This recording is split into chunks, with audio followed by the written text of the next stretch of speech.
26 whole years of democracy, and should that be something we should be celebrating, or are there things we should be celebrating in the last 26 years of democracy? Like I said before I began the show, the people are past heroes who fought for this democracy.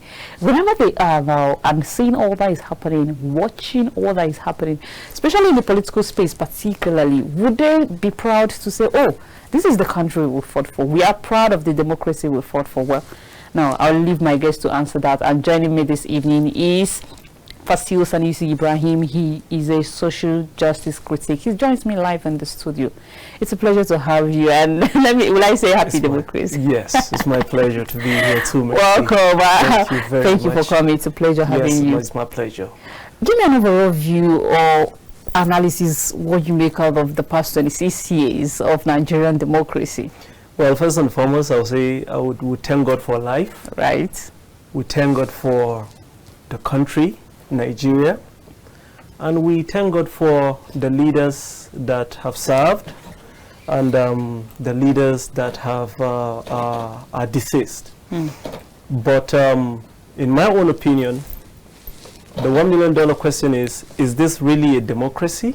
Okay. 26 years of democracy, yes, but is this really a democracy? That is the $1 million question. Okay. A country where you have a governor impeached overnight. Is that democracy? They say democracy is government of the people, by the people, and for the people. Yes. And so far so good. We haven't seen policies that are for the people. Most of the policies that are anti-people are not for the people. So where is the democracy? This is not democracy, Mercy.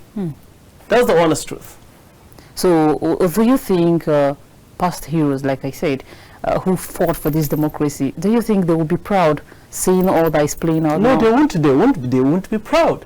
They won't be proud. In a country where when you wake up, you talk or you air out your view, it's my right to say how I feel. It's my right to talk, right? And then I'm going to say something, or I'll critique the government, and then the next thing is I'll get picked.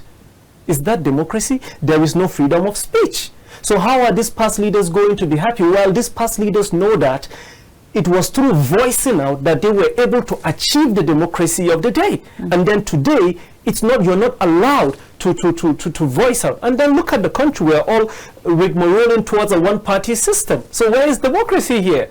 And we all know that opposition is the core of any democracy. President Tinubu has come out to kick against the speculations that this government is trying to make Nigeria a one-party system. And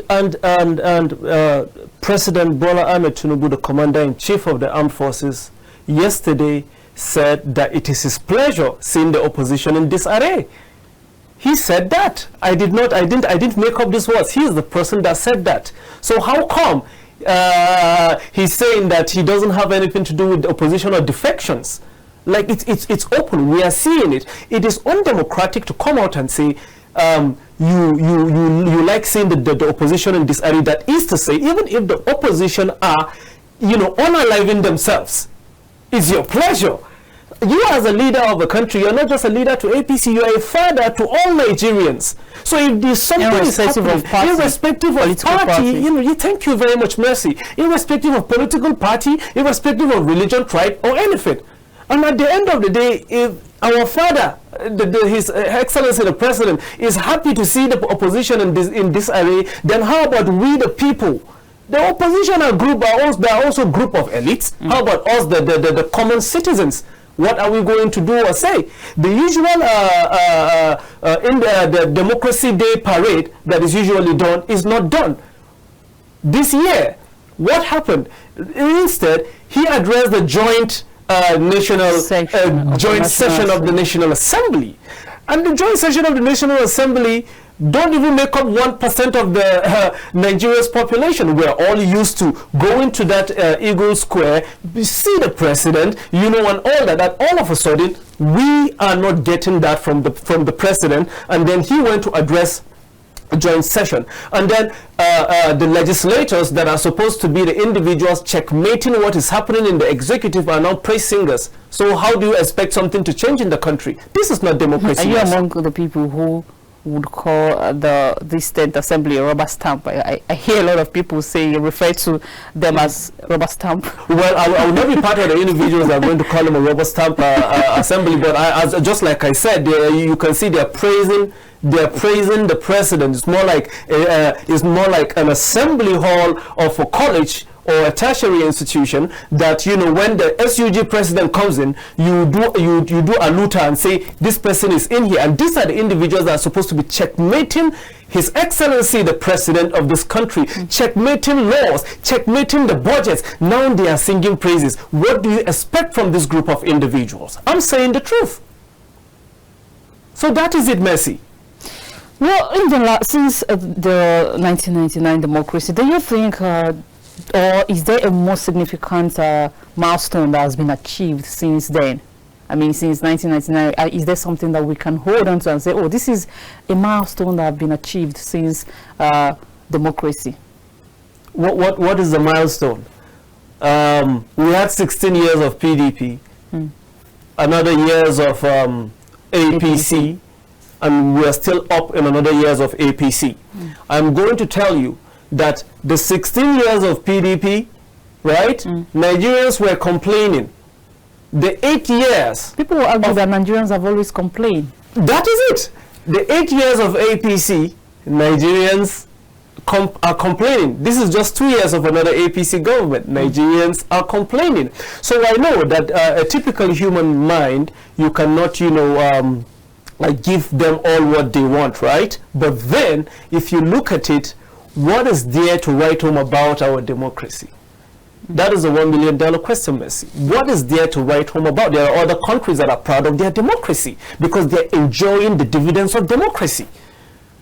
I am a youth in my mid-30s, and then I cannot sit and I cannot even analyze and say this is one benefit or one dividend that I've gotten of democracy.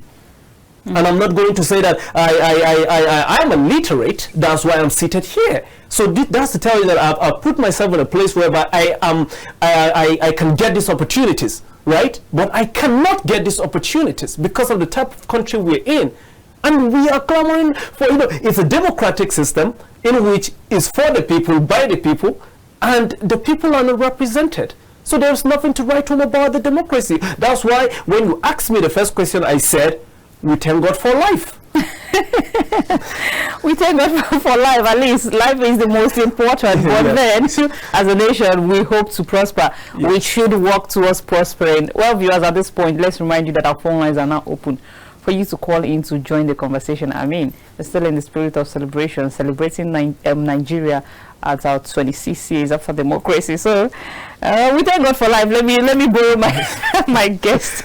Yes, we thank. Well, how has Nigeria democracy evolved over the past 26 years? Yeah, very slow. Very slow. Yeah, the evolution of our democracy. So you think that we should be ahead of where we are right now? Yes, we should be ahead of where we are because up till now we are still benefiting from most of the things that it was the military that instituted in this country. Okay. So once you look at some of these roads, you now still take yourself back to IBB, you take yourself back to Abacha, you take yourself back to the military administration. So once you look at the architecture of the country, so democracy is supposed to build on what the military has left. But what is democracy? You wake up today, you find out that there are a lot of people having unpaid, they are not being paid their salaries, and that is not how it is in the military regime. Right? You get salaries being paid. There are a whole lot of things that are being done. So the evolution of our democracy is slow. I'm not saying that we should, democracy is beautiful, is a progressive way of a country to move forward. But the way our politicians are treating our politics, they are not actually doing it like true Democrats. That is just the honest truth. They are not doing it as true Democrats. They need to come to the table and see what can we do about this situation. How can we help this country grow? Go out there, look for individuals. It shouldn't be because I know Mercy and Mercy works in this place, so she's supposed to be this person, right? Or this person, Mercy's, because today I'm in an interview today, and tomorrow Mercy's sister is in my office, then I need to give Mercy's sister a job because I know Mercy. No, get individuals that know what they're doing. Let's see how we can push and put this country, you know, forward. over 11 years, I'm a graduate, but I have been working for myself, right? It's not that I didn't try to get jobs in government parastatals, but it didn't come. It's not that I didn't have the certificate. I did, but it didn't come. These are the type of things that we are facing. So had it been now I'm not upright, what would I have done if I allow my mind to be, you know, and we are looking at what the politicians are doing and their children. So they are not true Democrats. They should exemplify democracy so that we, the followers, are going to accept it and say, this person is a true follower. Let's do what we are supposed to do, and then we move. There are families without food today. I was going through some posts on TikTok, and I was seeing something about a national board for Islamic and Arabic studies. Their staff haven't been paid for 5 solid years. So how have they been feeding? How have they been feeding? They've not been paid. They've been sending letters. They've sent letters, but they haven't been paid for 5 years now. Tell me. And it's not that they are not staff. They've done APPS and all that. So where are we going in this democracy? Where are we going, Mercy? So it's sad. It's honestly sad. Well, indeed, where are we going? That's a very beautiful question. But then, I think we'll have someone here before we forge ahead. Hello, good evening. Glad to have you join us on the program. Well, you have to call us back, and that might be the network. But then, let's not use 99% of our time to talk about the problem, because these problems can only be talked about. How about talking about the solutions? In what way do you think we can reshape this democracy to at least be like it was defined, the government of the people, for the people, and by the people, people and for the people? How can we reshape and how can we reshape it in total to be able to be what's calling democracy? Democracy. Wow, that's a very beautiful question, Mercy, because I was actually, waiting for this. The only thing that brings about politicians is the Independent National Electoral Commission, INEC. The first thing that is supposed to be done to ensure a true process, a true democratic process in this country, is reforming INEC. Reform. It needs a complete reform and overhaul. Okay. The resident commissioners, individuals that are supposed to do, are putting ones and twos together. The chairman, get individuals that are unbiased. Because without INEC, anything that we are doing right now, you and I are talking, it is not achievable in a democracy. Okay. Because it's through the Electoral Commission that you get to vote, you get to go out there on the ballot and vote for a candidate that you want. And then this candidate, when the candidate wins, then you are going to rejoice, because it's the choice of the people, not the choice of some other people. So first and foremost, there should be a reform of INEC. Second of all, we as citizens of this country, we should also change our mindset, because charity begins at home. Politics, in my opinion, starts from the family system. Politics start from the family system. That's why you have your father as the head of the family and all that. And then while I was growing up, my dad would always say he wouldn't impose a certain food on us.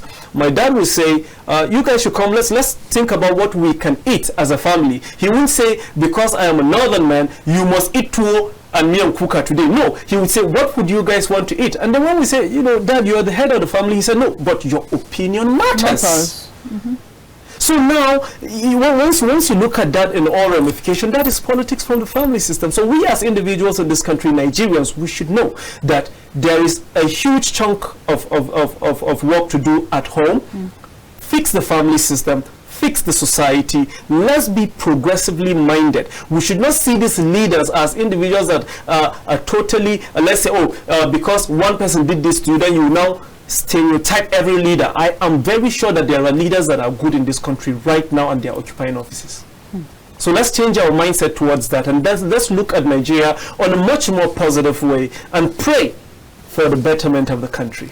Okay, then how about talking about the role of the judiciary? Because, for example, if I feel like justice was not served to me, of course, the judiciary is my next step. How is it called? The last hope of the common man. But I'm wondering. I'm still wondering if it's still the last hope of the common man. In what role do you think the judiciary can even play in trying to reshape our democracy? Well, the judiciary should be honest in their dealings.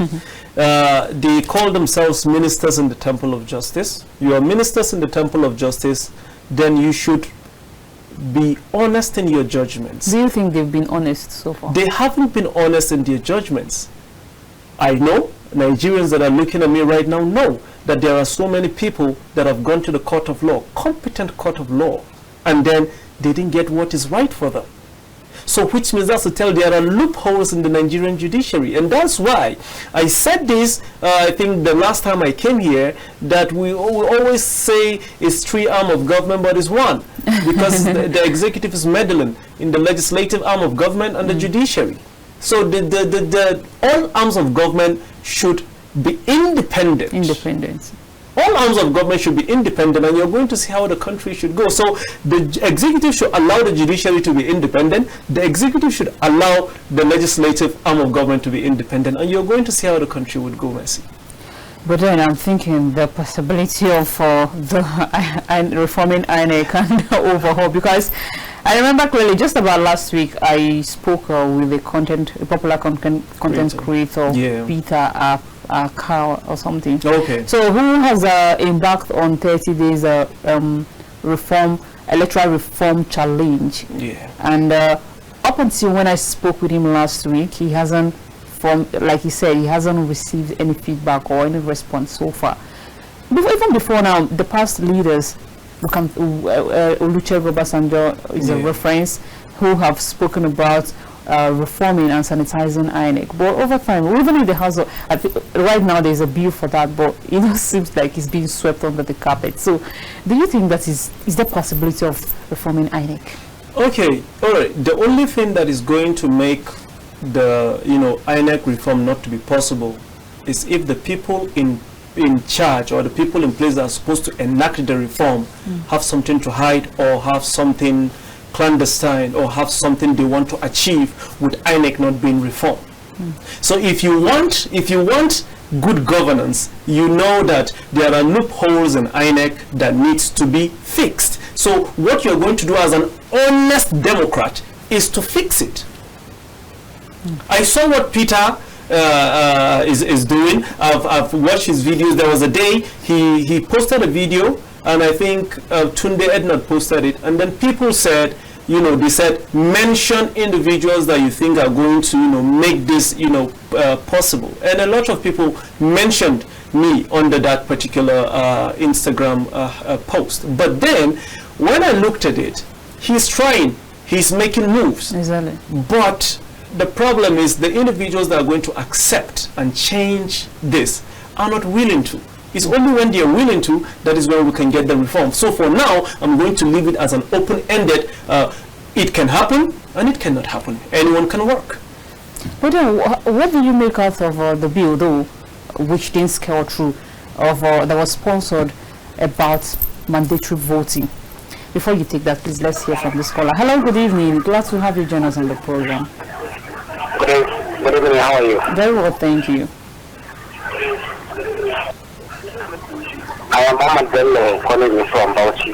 All right, Ahmad Bello, please go ahead.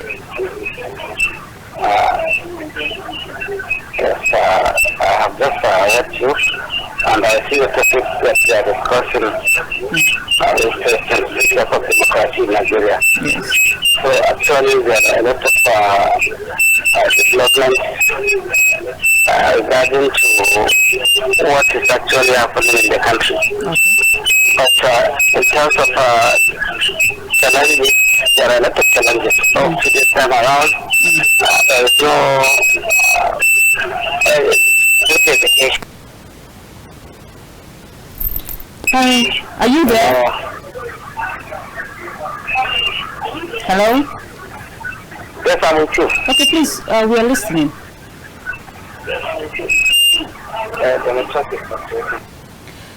Please, you have to tune down the volume of your TV set when you call into the show so that people can hear you clearly.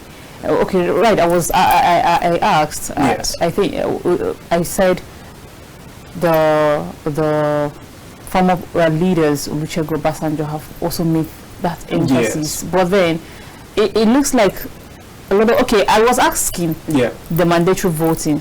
What do you make out of it? Do you think is of an advantage to will I say, because even Nigerians, we know that Nigerians have lost so much hope in INEC. Yes. But do you think it's an added advantage to a credible election? But before you answer, I think we'll have another caller here. Hello, good evening. If you can hear me, good evening. Hello, good evening. Good evening. Glad to have you with us on the program. How are you? Very well, thank you. How's your day? Very well. This is Mikael from Kwara. Okay, please go ahead. Yeah, I want to sincerely thank the man before you. They have said a lot.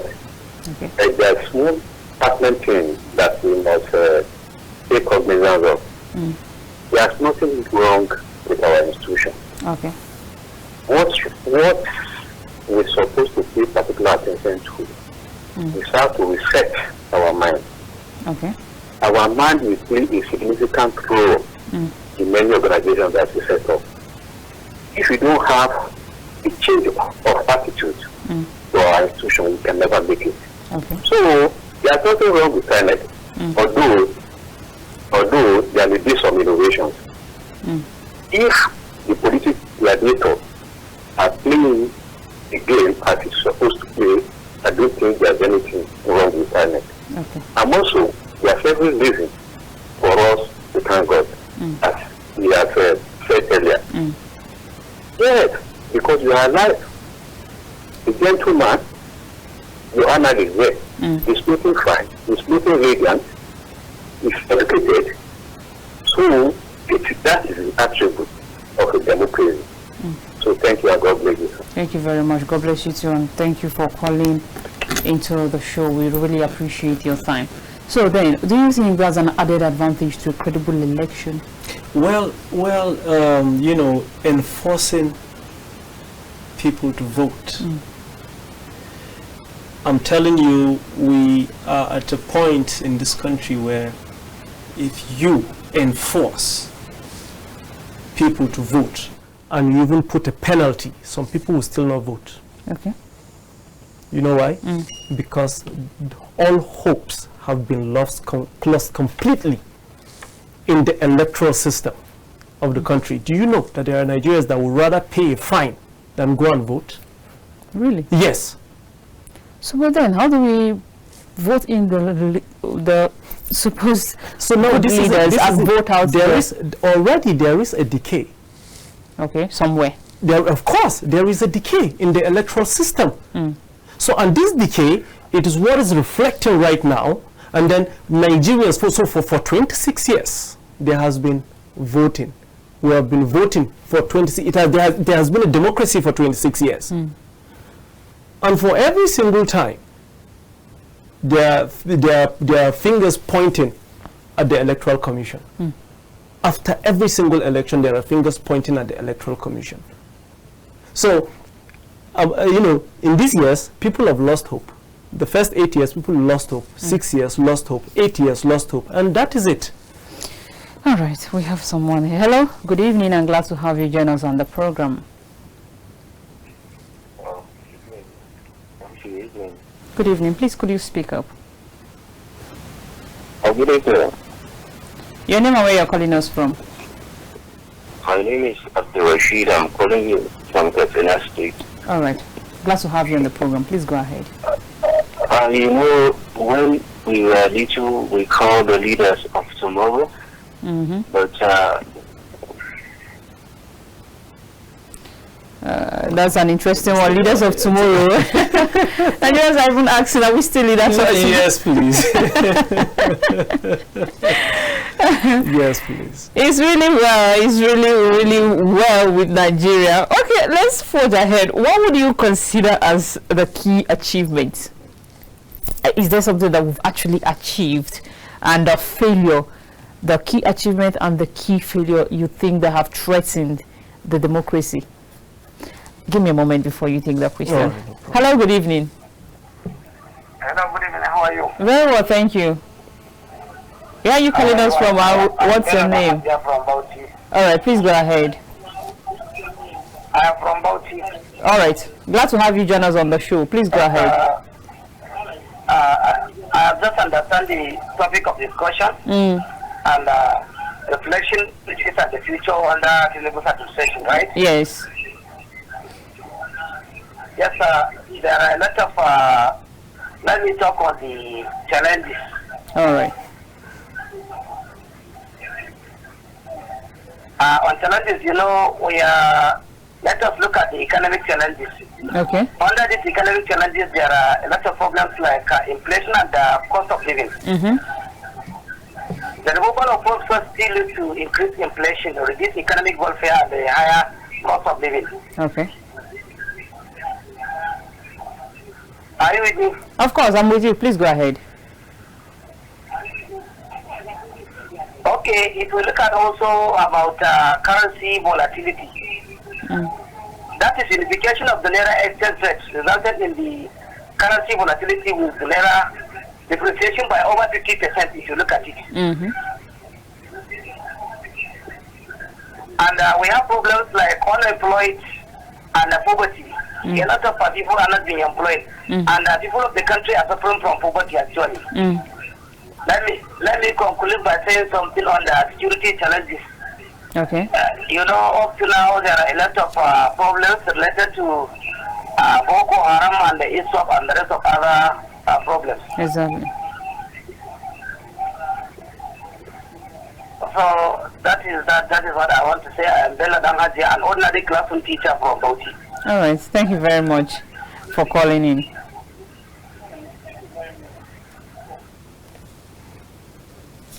All right, please. I was asking, what do you think? What are those key failures and key achievements in the last 26 years?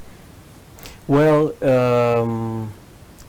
first and foremost, we'll say let's start with, let's say, the achievements of democracy.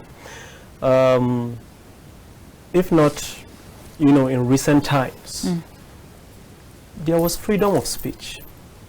Okay. Yes. There was freedom of speech. You would actually come out and say what you want to say. Had it wasn't democracy, there are some things we wouldn't have even said here, or some other people that have said before us. Yeah, but then as much as we know that there is a freedom of speech, are people supposed to say anything they like? No. Everyone is contradicting. Of course, you have to be constructive in your criticism. Okay, that's why, you see, I would always tell Nigerians that if you want to criticize a government or you want to criticize a people, be constructive in your criticism. Don't go ahead and do blind criticism, right? There is no how that, one way or the other, there is something good that the present day government has done somewhere, right? Of course. There is, of course. So we cannot deny that fact. So if you want to criticize, you bring both the good and the bad. Is a two-way thing. One would just overpower the other, and that is it. And every government comes with that. Every government comes with that. So look at things constructively and then criticize constructively, because there are some people that would rather go and make inflammatory speeches that would lead them in trouble. Like, you see, some people would go out there and insult leaders. That's wrong. You don't go out and insult your leader. Even in the good books, the Quran and the Bible, you don't go ahead and insult your leader. So it's totally wrong to do that. So to anybody who looking at me out there, if you want to criticize a government or a people, criticize them constructively, because I am a psychologist and we see individuals, we see human beings as variables. We vary in the way we think, we vary in the way we see problems. Something that is a problem to me now might not be a problem to you. Exactly. And that is it. So you were asking me about, once we what are the achievements? I'm talking about the achievements, because a typical Nigerian person would rather start talking about challenges, just like the classroom teacher that called him. He said there are challenges, there are benefits, but he said he wants to talk about the challenges. Do you know why? Because the challenges are more. Overpowers, yes. That's the honest truth. The challenges overpowers the good tidings of a democratic rule. And that is why if someone calls, he would rather talk about the challenges. So that's why I'm doing the opposite, talking about because now we're talking about from 26 years till now. I'm not talking about the last 2 years. Yes. So I was talking about the freedom. Once you say something, there's freedom of speech. You go ahead and you talk. There are some laws that were democratically enacted that are highly beneficial to the country, like the president in 1999, 2001, putting together the EFCC, the advent of GSM. It's only coming together under a democratic rule that enables this type of free flow. Exactly. In a country. So most definitely, we are thankful to that. And coming back to education, right? We would say thank you, because during my time in school, I knew that I didn't pay so much, as far as school fees, right? But now subsidy is removed even on education. Subsidy, so now the president is the commander-in-chief. When you say security, the president is the commander-in-chief. When you say education, the president has something to do with it. Hello, good evening. If you're here, and glad to have you join us on the program. Can you hear me? My name is Ido. Ido, please, could you tune down the volume of your TV set? Okay. Thank you.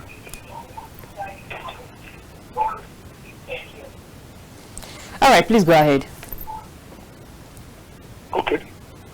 Now, my own advice is to every Nigerian. Okay. You should stop complaining. Because the reason is this.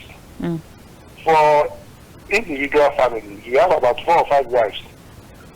You see that there will be no peace in that house. Everybody will be talking, complaining, I want this, I want that. That is the same thing. That my brother sitting on that seat, if you elect him to be the president, you know that presidential seat is hot seat. Okay. People will be coming, people will make a pronouncement that go and do this, people will not give you results. And everybody will be blaming the president. Okay. I'm not a politician.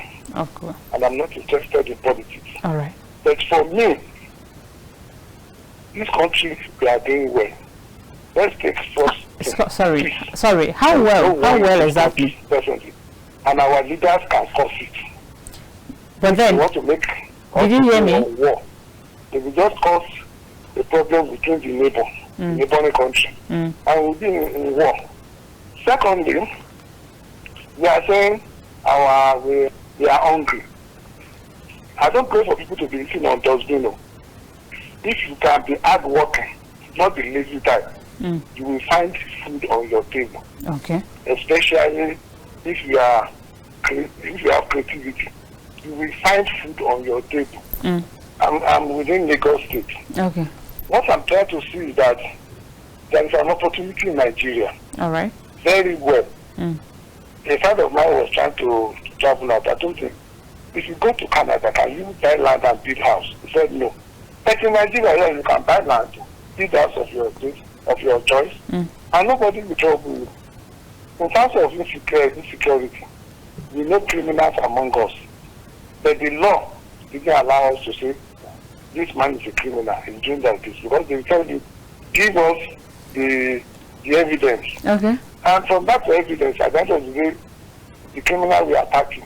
So what I'm trying to say is that we need to give our leaders support. Okay.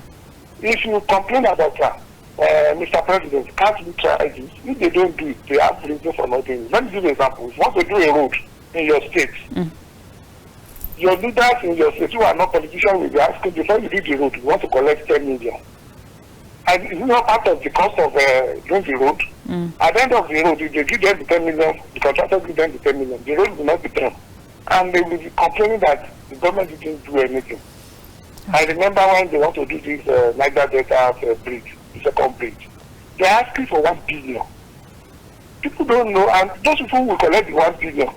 Only 10 or 5 people will sit down on that money, and they will not tell the whole public that we have collected 1 billion in this community. And at the end of the day, they will say this government is set on their area. Please, what I want us to stop complaining. Okay. Let us give them support. Because if you are there tomorrow, that's my friend that is with you. If it is in president tomorrow, you will see the pressure people will put on you. Okay. Telling you that you are doing nothing. I don't know about Tinubu. I know Tinubu wake up 5 o'clock in the morning.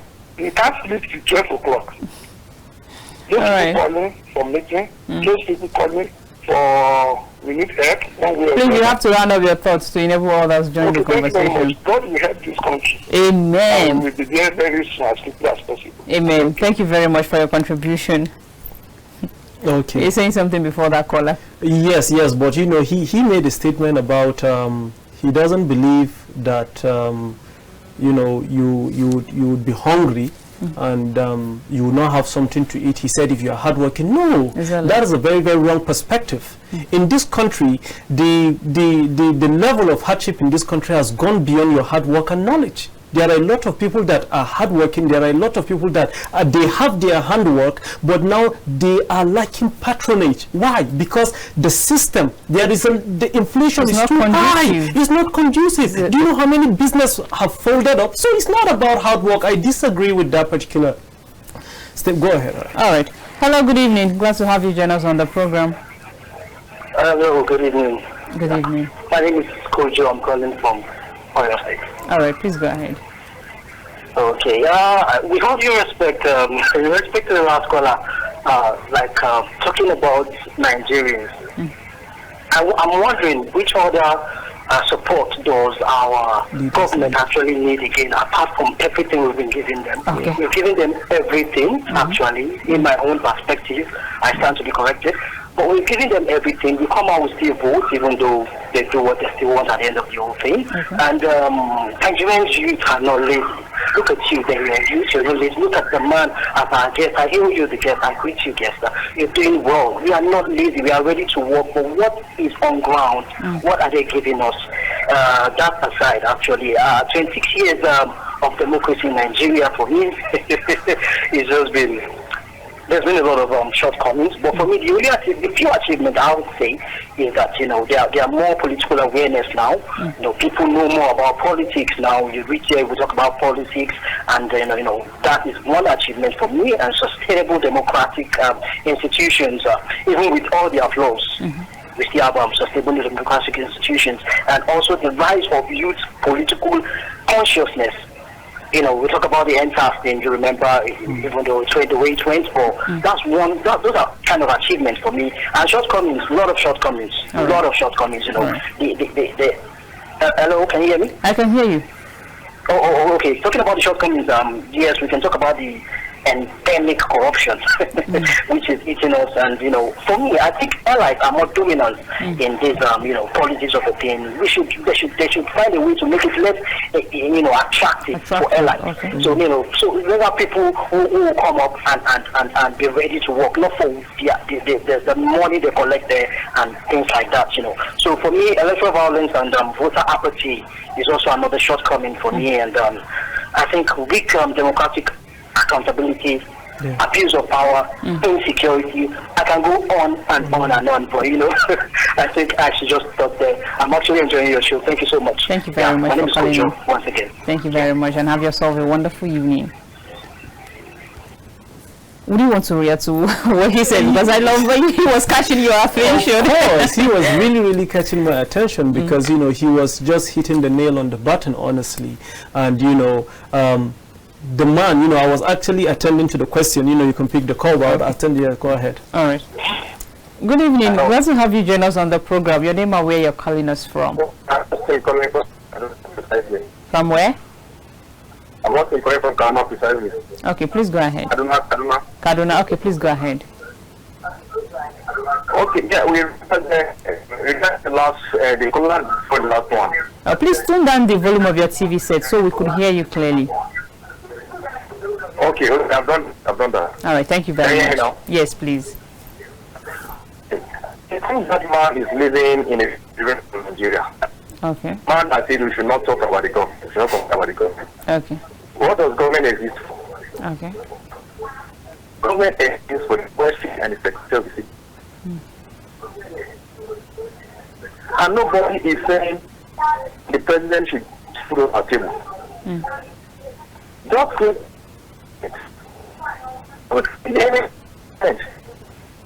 I'm sorry to say, the thesis of democracy in Nigeria is government by the politicians for the politicians of the politicians. Okay. There is absolutely nothing. I don't know. I should not complain about this. Why does the government exist? Please, if it's part of the equal Nigerians the money, you should just keep quiet, please. Okay. All right. Don't come on there and say that kind of thing. Nigerians are suffering. Security everywhere. And then something the youth are hard working. There are people who are hard working, even more than him. But that enabling environment is not there for them. It's not. Okay. So please. All right. If you are eating from the government, you just keep it to yourself, please. All right. I want to appreciate the man here, the man in the studio. I think he's doing quite a lot. All right. Thank you very much. These are the kind of youth we like. My son youth like this that can at least shape the environment and this is the politics for us. Thank you very much. Thank you very much. So we just pray that God will keep us and then God will give us good leaders. Amen. That's our prayer every day. Thank you very much for your contribution and have yourself a wonderful evening.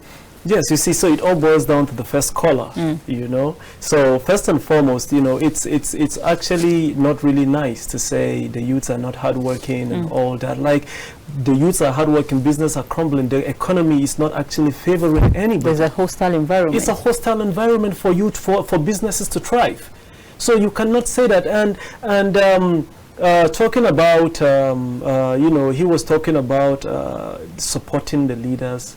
And Kojo said it. Kojo said, what other support do the leaders need from us? What other support do they need from us? We have supported, we've gone out there, we've voted, we've done a whole lot of things. So it still boils back to them. And this is my brother that called now and said to him, is government for the politicians by the politicians? Yeah, of course, and that is it, because it's the same circle that is rolling and rolling and rolling around. But we hope for a better country, and we are going to continue voicing out how we feel the country should go as youths, because we occupy a greater number of the population of this country, and it is on us to rise up and enact the change that we want. All right, thank you so much. Before we came on air, we were actually speaking about the drama that's been going on in the political space. And as much as we know that there are so many things to focus on rather than seeing political parties already campaigning ahead of 2027, 2 years away, while we are faced with so many challenges. We're faced with food insecurity, inflation, and so many things that could be talked about or could be done. But we can see the momentum and all that is happening in the political space ahead of 2027 already. Now, give me your own analysis of what you make out of all of this. Well, you see, honestly speaking, where you have governors defecting, governors that are originally from a particular party, and that party enabled them to be in the seats that they are today, and then they choose to go against that same party and do what they want, because now it's not all about the party that made them governors, it's not all about the party that made them senators, it's about their own personal gains and interests now.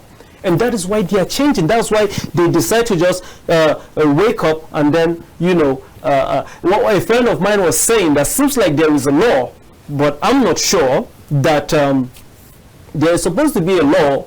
He said there's supposed to be a law that if you decamp from a party to another party, then you should vacate the office that party gave you. Seems like it's either there is a law or there should be a law. I had a good discussion with one of my friends yesterday. You should vacate the seat that the party gave you. Why would the party give you a platform, give you support, go into office, and then all of a sudden, because of your personal gain, you know? So now you will see governors are saying they are now defecting. Even though Mr. President is saying he doesn't have anything to do with it, but we all know the way the politics in this country is being played. So now governors are defecting. We are now moving into a one-party system, in a country, and that is very, very sad. Just like I said earlier, opposition is the core of any democracy. Quote me anywhere. Opposition is the core of any. If there is no opposition, then who will checkmate you? If there is no opposition, then who are you supposed to do? So now, the complete focus of these politicians is not even on you and I as the masses. It's on 2027. They've started campaigning. They've started mounting posters and banners and billboards. That's to tell you, and don't forget, this is just 2 years. We still have 2 more years to go. But it's all about the political trajectory of 2027. That's what they're talking about right now. How about us? How about you and I, the masses that went out and voted these individuals to go there and do something for us? Are they not thinking about us? Are they not being selfish? Are they not being self-centered? If they're not thinking about us, rather thinking about just themselves and what they are going to achieve, all of them are thinking about how they are going to go back to offices in 2027. How about us? How about insecurity? How about the food insecurity? How about the problems in the entire country, not just in one region? They've forgotten all these problems and they're thinking of 2027. Then how can we go forward with this type of democracy, Mercy? Well, the Christian faith will say it is well. Let me borrow. And when you began the show with we thank God. Yeah, we thank God. At least we are still alive, and that's something to be thankful for. Well, this is where we have to draw the curtain, and I must say a very big thank you to you for coming. It's been wonderful having this interaction with you, and thank you so much. And I'm sure our viewers already applauded you. Thank you very much. And I really appreciate everybody. I really appreciate. Thank you very much. Hope to come back soon again for more analysis. Of course, anytime, any day. All right, thank you. All right, viewers, this is where we have to draw the curtain. It's been wonderful with our analyst who has been giving us, some food of thoughts or thought of food. How would I put it? But then, before we leave, Nigeria is still the only country we have, like the former president would say. It is our responsibility, especially the leaders that the people have mandated, entrusted their votes to go and work, like my analyst said. It is their duty to see that this country works for not just them, but for all of us, for the people who has voted them into the office. Until we come away some other time, may God bless the Federal Republic of Nigeria. I am Messi Emelite, and once again, happy Democracy Day to Nigeria. Good evening.